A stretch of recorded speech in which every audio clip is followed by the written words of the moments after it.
Bonjour à toutes et à tous. Merci de participer au premier webinaire chromatique consacré aux inspirations couleurs 2024. Donc, bienvenue. Pour commencer, je vais tout d'abord me présenter. Donc, je suis Mathilde Bartou, styliste couleurs et matières chromatiques au sein du groupe PPG. Et PPG est un fabricant et distributeur international de peinture, de matériaux de revêtement, et cela dans divers univers, notamment l'architecture, mais également l'automobile, l'aéronautique et d'autres encore. Aujourd'hui, je vous propose de faire un tour d'horizon des diverses influences observées pour 2024 en termes de société, de culture, d'environnement et de design, qui, elles, nous ont donné des directions globales en termes de style de vie, d'habitat, d'architecture et bien entendu de couleurs. On va donc parcourir ces inspirations ensemble et thématiques couleurs qui ont été construites d'après ces influences et notamment également la mise en lumière d'une couleur qui porte la tonalité de 2024. Alors, avant de démarrer, vous demandez peut-être quelles sont les origines de ces inspirations. Eh bien, je vais vous expliquer notre démarche au sein de PPG, et c'est ce qui fait d'ailleurs notre particularité au sein du groupe, c'est d'avoir une voix commune autour de la couleur.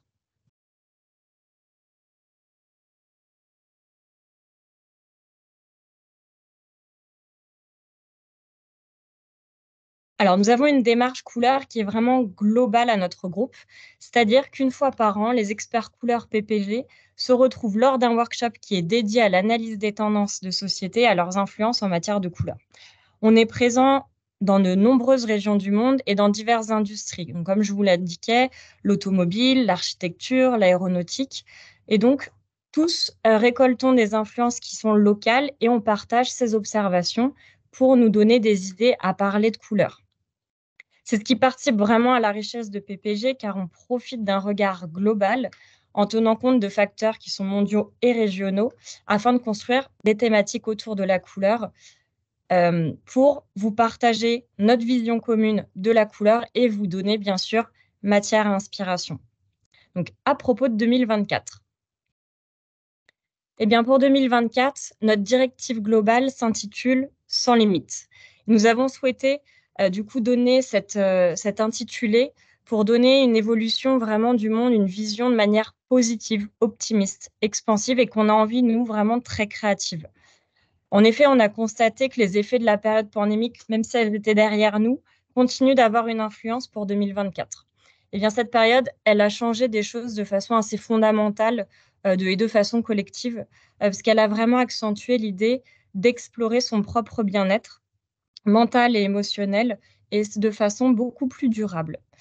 En effet, tous les temps d'arrêt qu'on a eu pendant cette pandémie et pour beaucoup d'entre nous, ça a été l'occasion de réévaluer ce qui compte le plus pour chacun d'entre nous et cela avec la quête du bonheur, de l'équilibre et de donner plus de sens à sa vie et pour de nombreuses personnes. Donc des milieux, des domaines dans lesquels cette volonté collective est vraiment observée, ça va être par exemple le milieu de la reconversion professionnelle qui est en plein essor avec notamment l'artisanat, le coaching et également le développement de nouveaux modes de vie alternatifs. Mais également l'augmentation du nombre d'activités qui vont être axées sur le bien-être et qui vont mettre en avant la pleine conscience et l'idée d'une santé plus holistique, c'est-à-dire qui va englober tous les aspects de santé, donc les aspects mentaux, émotionnels, physiques ou encore spirituels. Et de nombreuses personnes ont vraiment développé une vision plus profonde et indépendante de leur sens de l'identité. Et c'est dans ce mouvement d'exploration profonde que nous rentrons en action pour vivre pleinement et en confiance, en accord avec nos envies et nos valeurs, et cela sans limite.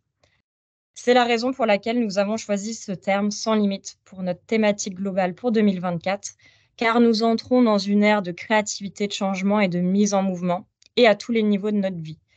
Notre façon de travailler, de communiquer, de prendre soin de notre santé, de construire, de vivre nos environnements, etc. et de partager notre propre identité avec le monde. Une petite idée des organisations, des inspirations de 2024 qui, du coup, s'organisent autour de cette thématique sans limite. Avec tout d'abord un premier chapitre qui va s'intituler Volume 1, qui aborde l'état de notre relation avec nous-mêmes, notamment autour des sujets tels que le bien-être personnel. Il va refléter plutôt une esthétique qu'on peut qualifier de minimaliste, réfléchie, plutôt calme, où nous n'avons pas à être retenus finalement par des restrictions que nous nous imposons, mais on va vraiment mettre l'accent sur le bien-être mental, qui est vraiment devenu une partie intégrante de notre vision de la santé aujourd'hui. Volume 2, lui, va témoigner de l'évolution de notre rapport à nos environnements de façon très diverse. Il va évoquer des orientations esthétiques qui vont faire fusion entre des environnements naturels, nos environnements construits, mais également numériques. Et pour cela, il va faire référence au monde végétal, au métaverse, au biomimétisme, à la métamorphose.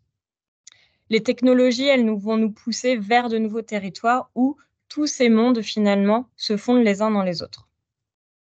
Et enfin, un troisième chapitre qui s'intitule Volume 3, qui lui va être riche de contrastes et comme une remise en question de beaucoup de nos normes de société. Donc il va avoir cet aspect plus exploratoire, audacieux, éclectique, et va faire référence en grande partie au passé, en hybridant des courants et des styles artistiques. Dans ce volume 3, nous n'avons pas à être freinés par les conventions sociales, et plutôt d'explorer notre créativité individuelle et collective sans règles ni restrictions. Donc cette année, nous avons décliné donc en 3 axes nos inspirations sur le terme de volume. Pourquoi volume? Parce que volume, va être une partie prenante de chacun, des entités qui composent Sans Limites et c'est aussi une histoire commune, comme une montée en puissance, comme sonore, entre le volume 1 et le volume 3. Je vais vous laisser découvrir, chacun de ces volumes dès à présent. Volume 1, donc volume 1 qui est plutôt cet axe sur notre relation avec nous-mêmes. Donc pendant la pandémie, voilà, on revient sur cet événement très important. Tous ces temps d'arrêt dans nos vies nous ont offert à beaucoup d'entre nous un temps de réflexion pour écouter son intuition, sa volonté, ses volontés profondes de prendre du recul et d'aborder finalement la vie avec plus de sens et d'équilibre. Donc tous ces domaines autour des soins personnels de bien-être se sont alors fortement développés et sont aujourd'hui vraiment beaucoup plus installés dans notre quotidien qu'auparavant. Et du coup, cette recherche de bien-être à tous les niveaux est familière aujourd'hui et elle est devenue comme une sorte de quête à maintenir. Et donc, toutes ces activités autour de la santé et du bien-être, elles connaissent aujourd'hui une sorte de floraison tranquille. Les espaces de bien-être se multiplient, on aperçoit un plus grand nombre de personnes qui vont abandonner la cigarette ou encore l'expansion de traitements plus alternatifs en termes d'émotionnels et mentaux comme la sophrologie ou le MDR. Cette thématique, elle nous donne l'occasion de prendre un temps pour nous, se regarder de l'intérieur, prendre un peu la température de son humeur et se recentrer. On se met alors un peu en retrait du bruit du monde pour faire une pause, heu et pour se régénérer en construisant une relation finalement plus profonde avec soi-même. Le but, c'est de créer l'espace mental nécessaire pour s'harmoniser avec ses envies profondes et ce travail de fond nous permet d'avoir l'esprit plus clair. Alors si nous sommes plus libres finalement de penser de manière plus expansive, de nous projeter, l'idée c'est qu'on puisse avoir une vision beaucoup plus grande de nous-mêmes et de tout ce qui est possible. Et finalement, dans cette image, la lumière radiante, elle nous symbolise vraiment l'idée de cette idée pardon, d'optimisme qui va se dégager dans volume 1 et en alignement complet avec nos valeurs, nos envies pour s'épanouir pleinement. Alors, quelques influences autour du volume 1 avec par exemple, ce premier exemple, de, la marque Loro Piana, qui est une marque italienne, qui produit des produits de luxe et de textiles à partir de matières naturelles, avec une installation, qui est du sol au plafond en cachemire et qui est vraiment une invitation au calme, au silence, dans une ambiance feutrée pour apprécier la pureté de la matière. Une seconde influence qui est, le Crystal Lake Pavilion qui a été créé par le designer Mark Thorpe et il s'agit d'un concept autour de l'idée de sanctuaire dédié à la méditation, au yoga, à la thérapie de groupe. Et il célèbre vraiment la beauté de l'habitat dans un environnement naturel et qui va inviter les clients à se connecter à la fois à la faune et à la flore qui sont aux alentours. Et on a vraiment cette illusion d'optique et d'apesanteur, de légèreté finalement et de bien-être. Ce thème, il va être aussi l'expression d'un mobilier un peu tout en rondeur, avec des matières brutes douces qui vont inviter au repos, au cocooning. Une interprétation dans des sculptures murales qui ont été, réalisées par une designer textile qui sont inspirées autour du fait d'étreindre, une personne, qui a vraiment cette idée de sensualité, l'envie de ralentir et de s'ancrer à un moment donné dans une matérialité. Un miroir qui va être inspiré de l'origami qui, lui, va faire référence à la nature multiple du soi, comme aussi une mise en image d'une prise de conscience de nos envies profondes. Et enfin, une dernière influence autour d'un lieu qui est dédié au bien-être. Il s'agit d'un hôtel situé à Majorque, Es Raco d'Arta, qui prend pour slogan ralentir, être au lieu de faire et ressentir. C'est ainsi que l'on vit dans cet hôtel. Alors, si nous parlons couleurs à présent, la palette de volume 1, elle est apaisante et ancrée à la fois. Elle est dominée plutôt par des teintes de terre chaleureuses et authentiques comme le beige sable, le rouge monastrel ou encore l'ocre oula, ou encore des bruns boisés avec le brun riche Havan Balkan ou un brun un petit peu plus grisé comme le brun Yucatan. Elle est également complétée par des nuances que l'on pourrait décrire plutôt d'aériennes, légères, tranquilles, avec des pastels roses frais comme le rose cils, ou encore un petit peu plus grisé, patiné comme le rose pépino. Des blancs colorés comme le blanc luchon et le blanc pralou qui viennent vraiment illuminer la palette. Et d'autres teintes comme des verts bleutés autour du vert opuntia et des jaunes jusqu'à des lilas mauve arabette avec son côté plus floral dans cette idée d'épanouissement et de floraison. Les matériaux et finitions emblématiques de ce thème sont plutôt sobres. Ils témoignent du minimalisme aussi de cette thématique. Tantôt poreux, ondulés et plutôt imparfaits comme le bois, la chaux ou bien le travertin. On a vraiment une idée de matière plutôt à texture. Les métaux, eux, vont être à des finitions plutôt liquides ou bien satinés dans des tonalités argent, charbon ou bronze antique, qui représente un petit peu aussi une nouvelle orientation pour les métaux par rapport à une dominante du laiton de ces dernières années. Alors à présent, je vous présente quelques harmonies dans des intérieurs. Donc l'univers architectural de volume 1, il s'exprime dans un lieu simple, minimaliste, avec justement ces lignes fluides, courbes. On a vraiment ces formes arquées, avec également des angles imparfaits. Et les matières sont plutôt organiques, brutes. Donc l'idée, c'est vraiment, on crée un lieu dédié à soi, une invitation au calme pour une prise de conscience et dans l'idée d'un épanouissement à tous les niveaux. Donc dans cet exemple, donc, qu'on a intitulé plutôt une harmonie élémentaire, c'est une harmonie qui va travailler donc sur un camailleux avec un blanc coloré et un beige avec une nuance de jaune, un beige avec une nuance de rouge et un ton un petit peu plus soutenu autour d'un brun. Donc l'idée de cette ambiance, on est vraiment sur un retour au calme, la sérénité et on met le bien-être en avant. Un même sens du minimalisme dans cet univers qui est plutôt ancré et qui fait référence avec des teintes plutôt de terre et des couleurs chaudes qui sont déclinées en faux camailleux, donc avec cet ocre ou là, toujours cette note de bois, de brun un peu plus riche, un brun beige et également un rose plus patiné, donc le rose pépino, qui vient aussi adoucir un petit peu cette palette. Ces intérieurs, ils ont vraiment là l'idée d'un côté un peu caverneux, très protecteur, toujours avec aussi ces lignes de mobilier plutôt courbes, très douces et qui vont inviter également au repos. Et une dernière thématique intitulée quiétude avec une mise en avant plutôt de teintes foncées également dans ce thème, avec notamment un monochrome autour du vert tibet, donc ce vert forêt très sombre, profond, qui va apaiser et inviter à une certaine contemplation, à apprécier le calme, mis en avant également avec des matériaux là, comme tels que le bois brut, et une harmonie de ton plutôt naturelle, avec un traitement également d'un gris bleuté qui vient créer une sensation plutôt d'apaisement aussi au plafond et un effet enveloppant. Et le reste de l'harmonie qui est traité plutôt avec des teintes naturelles, donc comme le beige plage et des teintes de boisé comme le Havan Balkan. Alors, on poursuit avec le volume 2 qui lui est consacré plutôt à notre relation à nos environnements multiples, c'est-à-dire qu'ils soient bien réels ou bien virtuels. Aujourd'hui, on a vraiment la sensation que nos environnements évoluent très vite et sont de plus imbriqués les uns avec les autres. Ils se chevauchent et vraiment, on va parler de fusion entre ces environnements. Il ne s'agit pas seulement de la relation entre nos environnements bâtis et nos environnements naturels, mais aussi de nos environnements qui, eux, sont construits numériquement. Par exemple, l'utilisation aujourd'hui de l'intelligence artificielle et du métaverse permettent d'explorer des solutions par simulation pour préparer l'avenir. Par exemple, comment et où les aliments seront cultivés, comment les matériaux seront créés, comment nos nouveaux habitats seront construits. En parallèle, notre vision de la nature, elle a évolué aussi.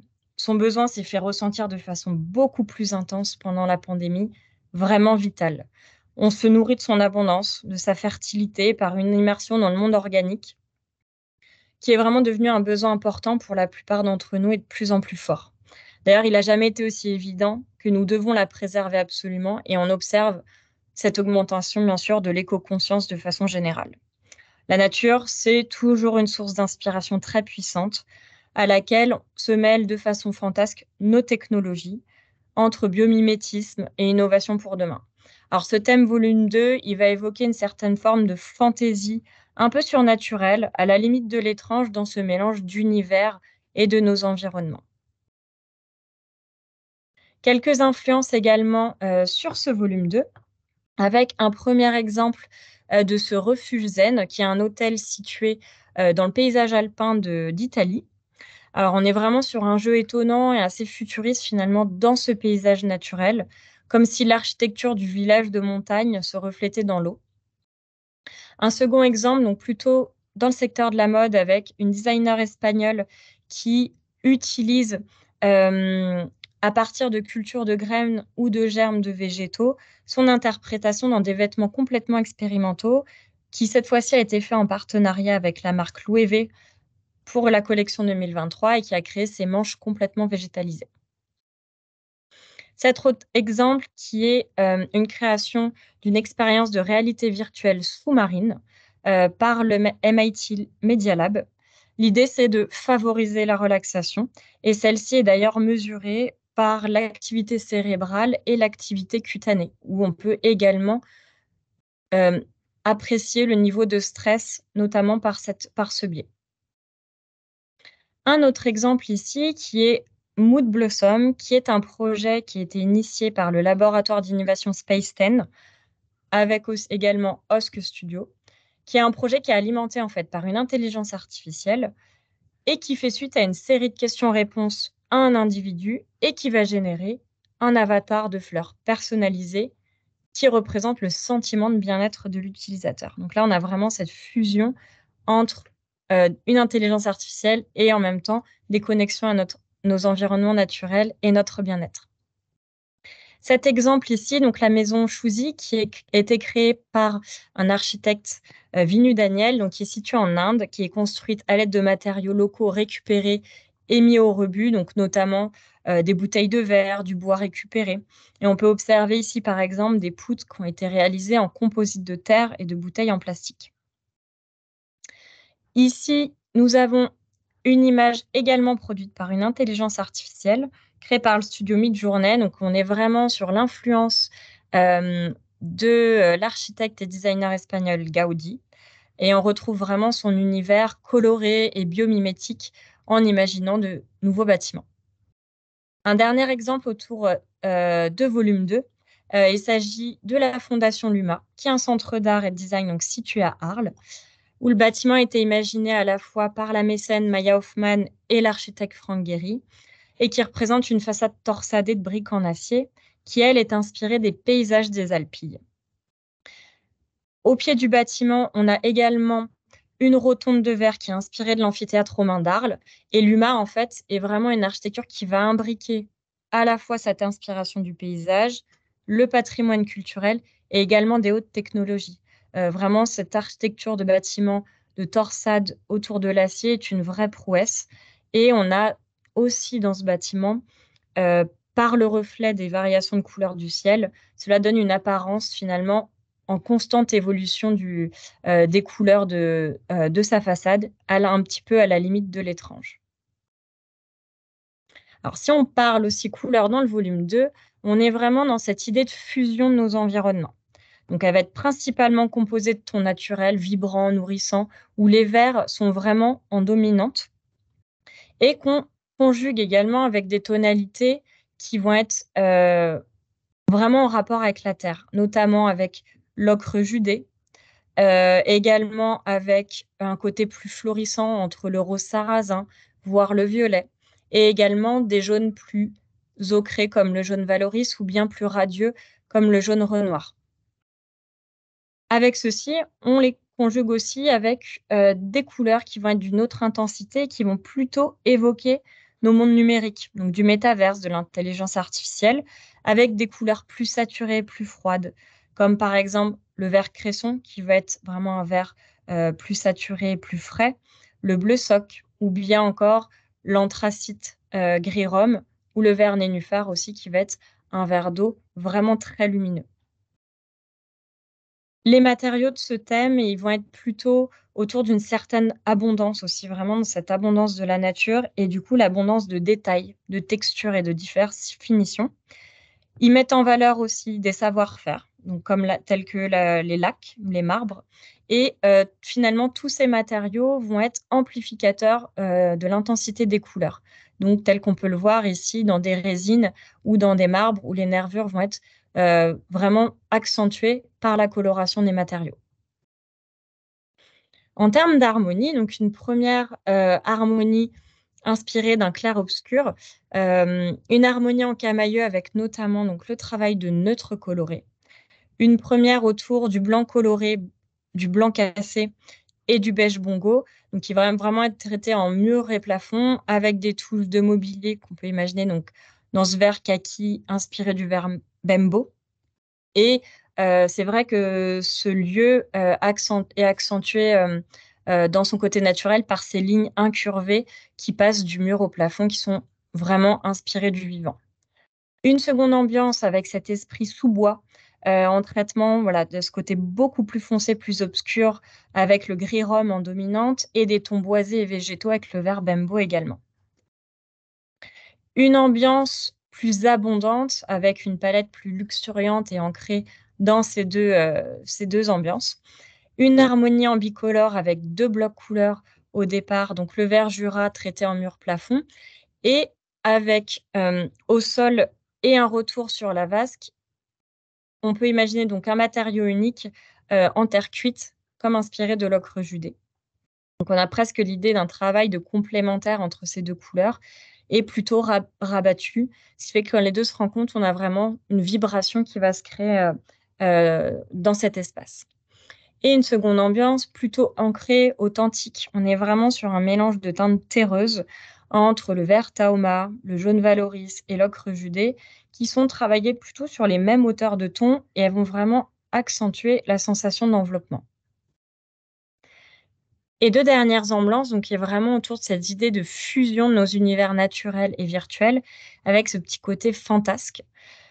Une première ambiance autour d'une tonalité plutôt sombre, avec une idée d'une dimension un peu théâtrale, un peu dramatique, avec ce côté un petit peu forêt magique entre, le gris rhum, un vert jura et un bleu soc.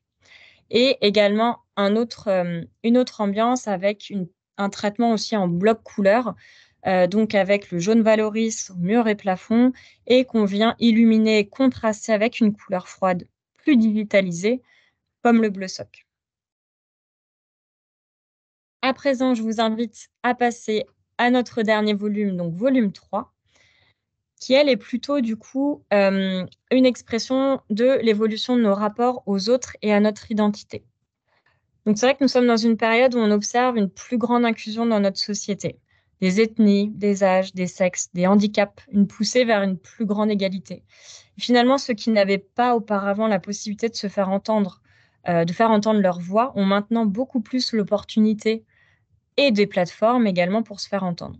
Et ce qui conduit à une explosion d'idées nouvelles et de développement créatif pour prendre sa voix. Et c'est ce qu'on appelle en général dans l'histoire une renaissance. C'est vrai qu'on s'est inspiré de ce mot, parce que la Renaissance, elle bouscule souvent les normes sociétales, en brouillant les frontières entre ce qui est traditionnel et avant-gardiste. Et c'est souvent, heu, marqué par des attitudes plutôt rebelles et volume 3 va nous permettre de prendre finalement toute l'ampleur que nous souhaitons prendre dans la société. Alors c'est vrai qu'aujourd'hui, on se définit de moins en moins par une génération, mais plus par un état d'esprit, par des croyances et finalement la volonté, c'est plutôt d'être perçu comme quelqu'un d'unique, différents, mais surtout heureux. Et à l'occasion de 2024, on a vraiment une porte ouverte à une créativité débridée, très expressive, dans un esprit plutôt rétro, qui va justement puiser des références créatives dans des périodes du passé, qui ont défié, elles, les conventions dans cet esprit de renaissance, afin d'éclairer vraiment le présent et l'avenir. Et c'est pourquoi notre palette va se composer de teintes qui font référence à ces différentes périodes artistiques, notamment de la Renaissance, de l'art baroque, art déco et pop art. Alors, quelques influences également sur ce thème, avec une première image autour du défilé Bottega Veneta.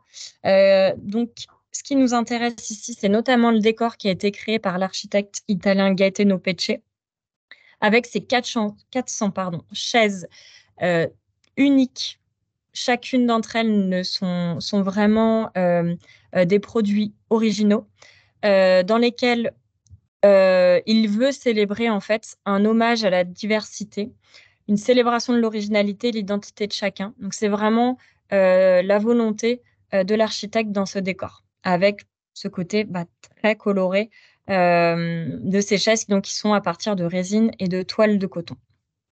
Un second exemple autour du chanteur et acteur Harry Styles, qui a eu du coup un vestiaire complètement créé par Gucci pour sa tournée. Et c'est vrai que cet artiste défend aujourd'hui un tout nouveau sens de la masculinité. C'est ce qui va nous intéresser dans ce thème, en adoptant une approche qui est vraiment sans limite et sans les conventions traditionnelles de la mode. Un autre exemple qui est ici donc une revisite de la Renault 5 avec le designer Pierre Gonalon, qui est vraiment une fusion des codes entre l'automobile et ceux de la décoration d'intérieur et bien sûr entre les époques, donc entre aujourd'hui et les années 70 à 80 pour cette automobile. Et vraiment, on a l'idée d'un peu d'un choc émotionnel entre euh, la teinte extérieure et en même temps tous les détails qui sont apportés à l'intérieur, vraiment une notion d'élégance et de rencontre des styles, avec vraiment une idée très pop et optimiste dans cette revisite. Un autre exemple ici qui est un lieu de restauration donc situé à Valence, un mix des styles où justement on est entre la Grèce antique et l'ultra contemporain. On est sur une revisite avec la couleur vraiment typique de la Grèce. Donc on a ce blanc immaculé et en même temps ce bleu typique. Et on a ce côté justement ultra moderne avec ces poutres qui ont été réalisées à partir, grâce plutôt à des imprimantes 3D. En termes d'inclusivité, d'inclusion, les Jeux paralympiques 2024, donc pour Paris l'année prochaine, l'idée est, pour cette occasion, la création d'un ensemble d'émojis paralympiques pour justement rendre ce langage qui est très universel et très visuel beaucoup plus inclusif dans sa représentation. Et enfin, un dernier visuel de la création d'un studio floral qui mixe vraiment les époques et les matériaux entre cette idée un peu de nature morte de la Renaissance et des références ultra contemporaines. Comme vous pouvez le voir dans le fond, on a des vases qui sont en briques de lait recyclées. Alors, en termes de couleurs, on a vraiment donc, des couleurs qui vont faire écho aux courants artistiques, donc, comme indiqué, tels que la Renaissance, avec des tonalités théâtrales, notamment dans les tons foncés. Comme le noir d'Orval, le marron Indre, le rouge Fronsac ou bien encore le bleu Fidji. Plutôt pop art avec des couleurs beaucoup plus vives et saturées, comme le vert Kristen, le beige Bakélé ou encore le bleu Gavi, le jaune Niki, le vert Blixa ou le mauve ortolan. Et un style rétro et ludique qu'on va notamment retrouver avec le jaune Renoir. Les matériaux identitaires de ce thème vont être vraiment l'idée de cette créativité sans limite. Donc, on va être sur une collection de résines, de silicone, avec des couleurs vives, des terrazzo, des verts teintés jusqu'à des marbres colorés. Et également des bois nervurés, des métaux aux effets miroirs. L'idée, le fil conducteur de ces matériaux, c'est vraiment qu'ils agissent tous finalement comme une forme d'art en eux-mêmes. Alors, quelques inspirations également dans nos intérieurs, avec un thème plutôt arty, donc de la lumière, avec du blanc dominante, donc notamment le blanc Vars, et des notes couleurs qui sont traitées en puissance et en bloc. Avec un premier exemple avec ce bleu azur, bleu Gavi, et des notes de beige rosé comme le beige bakélé, et en même temps un petit peu de contraste qu'on peut imaginer sur des éléments mobiliers ou de finition avec le noir d'Orval. Et sur cet exemple, on a le mauve ortolan qu'on peut imaginer, voilà, en perspective, toujours avec le blanc, en association, et du contraste également créé par du mobilier avec un vert acide jaune comme le vert Kristen ou bien le vert plus artificiel comme le vert cresson. Ici, les motifs, ils sont également puissants en termes de graphisme et ça participe vraiment à l'ambiance ludique, donc les marbres noirs et blancs, des marbres colorés, du tapis avec des bordures rayées et les œuvres d'art, elles font vraiment le lien avec ce thème arty, de cette ambiance. Une ambiance plutôt rétro ici avec des mix de touches contemporaines, on est vraiment sur un mélange des codes. Une première ambiance avec un travail de monochrome plutôt autour du jaune, où le jaune Renoir est traité également avec du blanc, sur la partie haute et on apporte une touche contemporaine avec la finition notamment en argent brossé, sur le comptoir. Une autre ambiance ici, alors très étonnante avec des composantes, qui vont, vraiment, varier en termes de couleurs. Entre le mur en rose Plantago, la corniche vert Jura et un plafond teinté dans une couleur saturée qui est le jaune Niki, on est vraiment sur un mélange qui détonne et qui est encore plus accentué aussi avec des éléments notamment en contraste avec du noir d'Orval et imaginons là la tête de lit en noir et blanc. On vient vraiment accentuer. Enfin, une idée vraiment dans cette exubérance de ce thème et de sophistication, on se débride des couleurs, mais on se débride également des codes dans les finitions. Donc là, vous voyez, on va avoir une laque brillante qui va sublimer des teintes saturées et foncées, et on crée de l'effet notamment grâce à la puissance de la couleur qui va être renforcée par la finition de la peinture. Et on retrouve l'audace justement de certains courants artistiques comme la Renaissance, avec cet exemple de mur plafond avec ce bleu encre, bleu Fidji, en couleur très saturée, qui porte vraiment une voix puissante, comme ici avec ce plafond teinté en vert Blixa. Alors si on revient un petit peu à l'ensemble de nos volumes parcourus depuis le début de cette présentation, maintenant que je vous ai présenté ces 3 thèmes et que vous avez bien en tête, les différentes influences et esthétiques qui les caractérisent, c'est vrai que la notion de volume qui les relie entre ces différentes histoires prend son sens. Le volume 1 qui représente l'histoire la plus calme, qui utilise principalement des couleurs douces et des variations de tons neutres, qui fait plutôt la part belle à l'idée d'une pause, avec des créations qui sont plutôt à tendance minimaliste. Jusqu'au volume 3 qui, quant à lui, joue avec un contraste entre couleurs claires, foncées et vives et qui va mélanger les styles esthétiques dans une utilisation beaucoup plus audacieuse et sonore. Alors si nous devions donner qu'une seule voix à Sans Limites, eh bien, le temps est venu de regarder au loin un avenir que nous souhaitons radieux. Depuis le début, l'idée est vraiment d'aller de l'avant, d'aborder le monde avec optimisme et d'envisager toutes les possibilités qui puissent s'offrir à nous. Le jaune Renoir, c'est vraiment la couleur sans limite. C'est à la fois une couleur chaude qui a toutes les vertus du jaune, la chaleur, la luminosité, la bonne humeur, la joie. Plus qu'un simple jaune, c'est une couleur finalement au pouvoir illimité. Elle est vraiment située justement entre un jaune pastel et un beige. Et elle a la bienveillance, la douceur et fait justement du coup preuve d'une grande polyvalence. C'est un peu comme un nouveau neutre assez subtil où finalement on peut se laisser imprégner de ses bonnes ondes et elle a cette idée d'énergie de premier rayon du soleil comme dans cette image. Il est également réconfortant et va évoquer une couleur un peu vanillée, veloutée, avoir ce côté aussi gourmand. Alors voilà, on se laisse influencer, on se laisse, prendre par cette énergie que nous donne le jaune Renoir et c'est l'incarnation d'une volonté vraiment enthousiaste, pour 2024. Alors comme l'avenir, offre des possibilités infinies, nous voulions justement une couleur qui reflète les possibilités illimitées de cette énergie. Quelques influences qui vont traverser vraiment beaucoup de secteurs, autour du jaune renoir, donc qu'on passe tout d'abord dans des intérieurs, des boutiques, espaces de bien-être, comme on peut le voir ici dans un, centre de yoga et à la fois résidence d'artistes, au Portugal, ou encore cet hôtel situé à Valence qui va être une inspiration des anciennes maisons valenciennes avec l'énergie méditerranéenne, donc avec ce mélange entre créativité et hospitalité avec ce jaune. Ou bien encore dans le milieu résidentiel avec des aspects plus personnalisables en traversant entre, les espaces de la cuisine avec, des, façades de cuisine personnalisables dans ce coloris, un peu limonade, et aussi assez gourmand. Et enfin, dans des secteurs de la mode avec un peu la culture de la part belle, aux matières naturelles, avec par exemple le défilé que Jacquemus qui portait autour du raffia. Et donc on a vraiment cette note aussi un peu beige, aux nuances de jaune, ou encore avec cet exemple de partenariat entre aussi Nike et Jacquemus avec ce côté très réconfortant et en même temps assez technique, autour du bien-être dans le sportswear. Alors le jaune renoir, il va traverser tous nos volumes.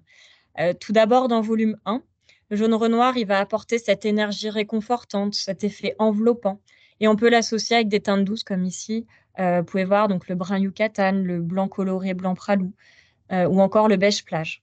On l'associe aussi avec des bois bruts et des textiles comme du lin. Dans le volume 2, le jaune renoir, il va apporter une lueur vraiment radieuse à la palette, une atmosphère très douce et qui va faire allusion à la croissance de la nature, à son énergie florissante. Et on l'associe avec des teintes plutôt végétales comme le vert bembo par exemple, dans cette entrée. Dans le volume 3, on va retrouver l'esprit arty et rétro, où le jaune renoir, lui, se veut ludique. Il va adoucir la palette de teintes qui sont plutôt saturées, voire foncées et en contraste. Et justement, ici, on va le travailler, donc par exemple avec ce bleu ou encore ce orange vif, comme le orange coloquinte. Alors, il est versatile, ce jaune renoir. Il a vraiment cette polyvalence entre le jaune et le beige. Donc, par exemple, dans cette pièce de vie, traité comme un neutre sur l'ensemble des murs, on profite vraiment de toutes les subtilités de cette teinte et en même temps des avantages que peut nous apporter le jaune dans un intérieur. Travailler également avec du contraste, avec cette notion un petit peu de clair-obscur, avec une luminosité qui est accentuée par le jaune renoir et qu'on vient travailler, par exemple, ici en contraste sur cette cuisine avec un gris anthracite. Dans des lieux d'accueil public et de restauration, on a vraiment cette idée de couleurs plutôt gourmandes avec, ce côté vanillé et velouté. Également intéressant pour des zones d'éducation comme dans des établissements scolaires. Le jaune est stimulant pour l'apprentissage et le développement de nouvelles compétences, donc ça peut être tout à fait, une couleur intéressante à intégrer dans ces projets et également pour l'extérieur. Bien sûr, voilà, il a ce côté rayonnant et accueillant aussi, depuis l'extérieur vers l'intérieur.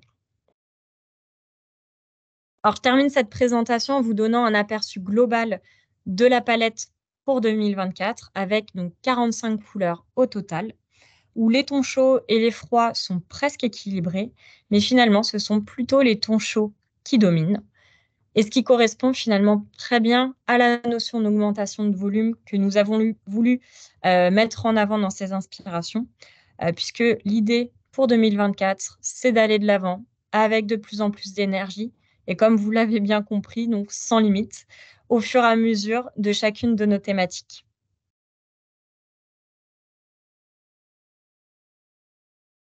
Donc je vous remercie pour votre attention pour ce premier webinaire chromatique, pour les inspirations 2024.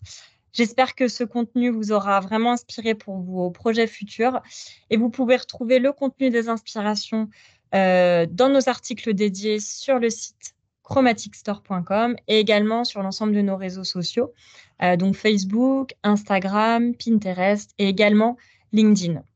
Et bien sûr, toutes les autres actualités de Chromatique, donc sur tous ces supports. Je vous souhaite une bonne fin de journée et je vous dis à bientôt.